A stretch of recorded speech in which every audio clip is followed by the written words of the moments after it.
بسم اللہ الرحمن الرحیم۔ محمود غزنوی کا دور تھا۔ ایک آدمی اپنا مقدمہ بادشاہ کے پاس لے کر آیا۔ اس نے کہا کہ میرے پاس ایک ہیروں کی تھیلی تھی، میں سفر پر جانے لگا۔ وہ تھیلی میں نے ایک قاضی صاحب کو بطور امانت رکھوائی کہ سفر پر کوئی مجھ سے چھین نہ لے، کیونکہ وہ ہیروں سے بھری تھیلی تھی۔ کچھ دنوں کے بعد جب میں سفر سے واپس آیا تو قاضی صاحب سے میں نے اپنی تھیلی واپس طلب کی۔ قاضی صاحب نے مجھے تھیلی واپس کی تو اس تھیلی میں ہیروں کی جگہ کھوٹے سکے تھے۔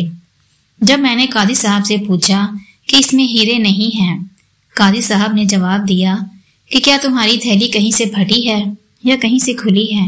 جس طرح ٹانکے لگے تھے اسی طرح یہ تھیلی بند ہے اور ٹانکے لگے ہوئے ہیں۔ بادشاہ سلامت، تھیلی نہ کھلی ہے اور نہ ہی کہیں سے پھٹی ہے۔ جیسے ٹانکے لگے ہوئے تھے ویسے ہی تھیلی اچھی طرح بند تھی، لیکن میری ساری عمر کی جمع پونجی ضائع ہو گئی۔ کہاں کھوٹے سکے اور کہاں ہیرے؟ مہربانی کریں، میں اللہ اور رسول کی بارگاہ میں حلف دیتا ہوں کہ میں سچا ہوں۔ محمود غزنوی نے کہا کہ تم چلے جاؤ اور تھیلی یہاں چھوڑ جاؤ، اور جب میں تمہیں بلاؤں تو پھر آنا۔ وہ شخص چلا گیا۔ محمود غزنوی نے دربار برخاست کیا اور لوگوں سے کہا کہ سب چلے جائیں، میں 3 دن کے لیے سیر کرنے جا رہا ہوں۔ جب سب چلے گئے تو محمود غزنوی نے چھری منگوائی اور تخت کے اوپر جو گدا تھا اس کو پھاڑ دیا اور چھری جیب میں رکھی اور سیر پر نکل گیا۔ محمود غزنوی نے فرمایا کہ میرے بغیر میرے دربار میں کوئی داخل نہ ہو۔ جب صفائی کرنے والا آیا تو صفائی کرنے والے نے دیکھا کہ گدا پھٹا ہوا ہے۔ اس نے شور ڈال دیا، سب پہرے دار آ گئے۔ اس نے کہا کہ بادشاہ نے کہا تھا کہ صفائی اور نگران کے علاوہ دربار میں کوئی داخل نہ ہو، اور دربار میں کوئی آیا بھی نہیں۔ اگر بادشاہ نے گدا پھٹا ہوا دیکھا تو غصے میں آ جائے گا۔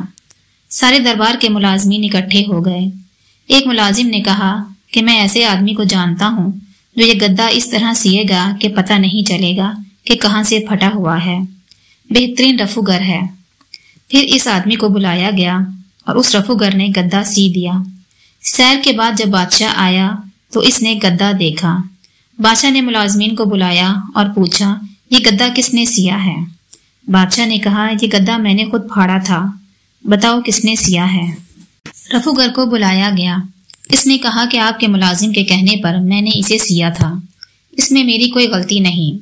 بادشاہ نے کہا تم بہت بڑے کاریگر ہو، میں نے گدا خود پھاڑا تھا لیکن مجھے بھی نہیں پتا چل رہا کہ کہاں سے پھٹا تھا۔ اچھا یہ بتاؤ یہ تھیلی بھی تم نے سی ہے؟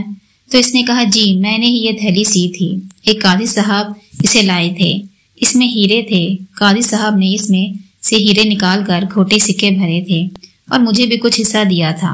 بادشاہ نے سارے گواہ اور ثبوت اکٹھے کر لیے۔ پھر قاضی صاحب کو دربار بلوایا، تنہائی میں پوچھا کہ آپ سے غلطی ہو گئی، اس غریب آدمی کے ہیرے اس کو واپس کر دیں۔ قاضی صاحب نے کہا آپ مجھ پر الزام لگا رہے ہیں، میری سفید داڑھی دیکھیں۔ بادشاہ نے کہا غلطی انسان سے ہو جاتی ہے، آپ اس کا مال اس کو واپس کر دیں۔ میں ابھی تنہائی میں پوچھ رہا ہوں، آج توبہ کر لیں، میں آپ کو کچھ نہیں کہوں گا۔ قاضی نے کہا میرا کوئی جرم نہیں۔ بادشاہ نے پھر اس کو بھرے دربار میں بلوایا اور قاضی صاحب سے تھیلی کا پوچھا، اس نے پھر انکار کر دیا۔ بادشاہ نے حکم دیا بلاؤ اس رفوگر کو۔ رفوگر کو دیکھ کر بوڑھے قاضی کی ٹانگیں کانپنے لگی اور آواز لڑکھڑانے لگی۔ محمود غزنوی نے کہا قاضی میں نے تمہیں کہا تھا کہ تنہائی میں مان جا۔ قاضی صاحب کی گردن شرمندگی سے خود بخود جھک گئی، جس سے لوگوں کو سمجھ آ گئی۔ محمود غزنوی نے کہا کہ دربار سے نکل جا، میں نے تمہیں کافی عزت دی، تمہیں قاضی بنایا اور تھوڑی سی رقم کے لیے تم بددیانت ہو گئے۔ جب قاضی صاحب دربار سے باہر نکلے تو جو لوگ اس کی عزت کرتے تھے ان کو لان تان کرنے لگے۔ اس کی قاضی کی بیوی اور بچوں نے بھی اس سے کوئی بات نہیں کی۔ رسوائی کی وجہ سے قاضی صاحب ساری رات جاگتا رہا، نہ کھانا کھایا نہ پانی پیا، اپنی ساری شرمندگی سمیٹ کر بستر پر لیٹا۔ صبح جب گھر والوں نے دروازہ کھولا تو اس کی روح پرواز کر چکی تھی۔